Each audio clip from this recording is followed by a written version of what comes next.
Henderson, and as you know, I'm the Executive Director of DC Scores. I appreciate the chance to testify again today. DC Scores goes where kids in need are and builds neighborhood teams that give those kids the confidence and skills to succeed on the playing field, in the classroom, and in life. Our whole child approach is unique and has been recognized by the DCPS Out of School Time Office for years as a model for optimal student programming. This school year, we're providing free after-school programs and summer camps to more than 2,200 3rd through 8th graders across all 8 wards, primarily in neighborhoods characterized by entrenched poverty. We are running 37 programs in DC public schools alone, including programs in Amadon, Bowen, and Jefferson, which you've heard about already this morning. Last year, over 95% of our participants were children of color and nearly 40% were girls. About 80% qualify for free or reduced lunch. Our innovative curriculum integrates a full-fledged soccer league with the art of spoken word and written poetry, as Councilmember Grasso noted, and hands-on, child-driven, adult-supported service learning. We've been partnering with DCPS and running school-based soccer leagues since 1994. We operate girls and boys leagues for elementary and middle school students and a co-ed league for middle school students as well. Every Thursday and Friday, 86 teams play home and away soccer games. We bus each team to and from the fields and provide full player kits, jerseys, shorts, socks, shin guards, referees, lined fields, goals, balls, and all other necessary equipment, all at no cost to the parents or families involved. These games create an opportunity for parents and schools to come together, for teachers and administrators to get to know parents in a relaxed relationship-building environment, and for students to participate in a structured soccer league complete with playoffs and a season-ending tournament. On the 2 days a week, our teams are not practicing soccer or playing in a game. They write and perform original poetry together and design and carry out school and neighborhood-based service learning projects together. Both of those activities involve significant writing and reflecting consonant with national literacy standards. Because our programming is not individual or a la carte, every participant plays soccer with their team, writes, performs original poetry with their team, and does service projects with their team. This gives kids the chance to explore different aspects of themselves and to build strong relationships with classmates and teachers alike.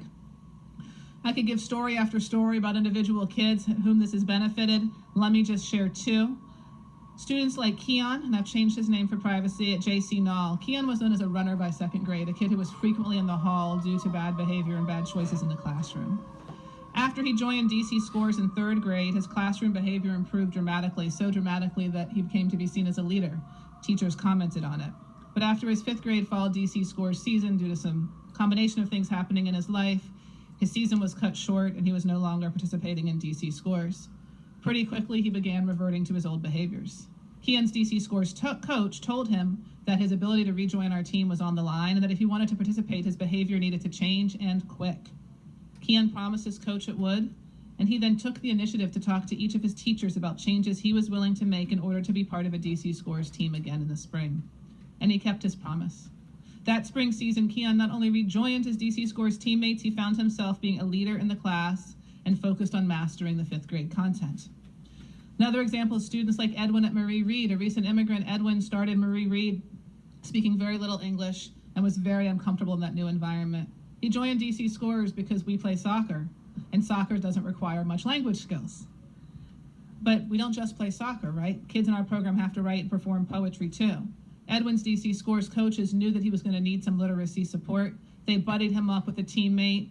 Other Spanish-speaking teammates started supporting him, and ultimately by the end of the season, when it came time to write and perform their group poem, Edwin wrote his lines in Spanish. Other teammates wrote their lines in Spanish to support him, and they all performed together. At the end of our season, we always survey the kids and evaluate how we're doing, and Edwin wrote, "Puedo ser yo mismo," I can be myself, in DC Scores. One of the most important aspects of our success is our partnership with school teachers and administrators. We work hand in hand with school partners to ensure that our programming supports and enhances the principal's goals. We do it through a variety of means, including hiring and training school teachers to actually deliver our programming on the ground, so the kids are constantly interacting with the same adult mentors day in and day out. Our own evaluations prove out what research has shown, that whole child programs like DC Scores not only benefit kids during out-of-school time hours, but improve their performance during the school day and increase their attendance in the classroom as well. We're excited by the interest the new chancellor has shown already and the impacts that partnerships like ours between schools and expanded learning organizations have on the school day experience for kids, and we look forward to continuing to deepen our partnership with DCPS under his leadership. Thank you. Do you have to read your poem? Now. Yeah. All That's right. good. The poem I brought today is called What If, and it's by a young girl named Natalia from Brightwood Elementary School. I was sitting in class when the teacher said a simple word, what if? She told us to write in our notebooks and finish it. What if? I asked my brain. It was like I had fallen asleep, or like going on a peaceful vacation where I didn't have to worry about the things I left behind. Then I got it. What if I was an explorer? What if I found a place that no one from our people had ever discovered? What if in that place kids can run freely without having to worry about the dangers in the world? What if in this world peace was the #1 law and no one dared to break it? I thought about it again. Then it hit me. What if there was no such thing as animal extinction? And if there was, it wasn't caused by humans. Beep. There was 1 minute left, the teacher said. I was thinking for that long. I had to get it. I wrote as fast as I could, probably as fast as a cheetah or even faster. Finally, I was done. Whew, glad that's over with. Thank you. Mr. McPherson?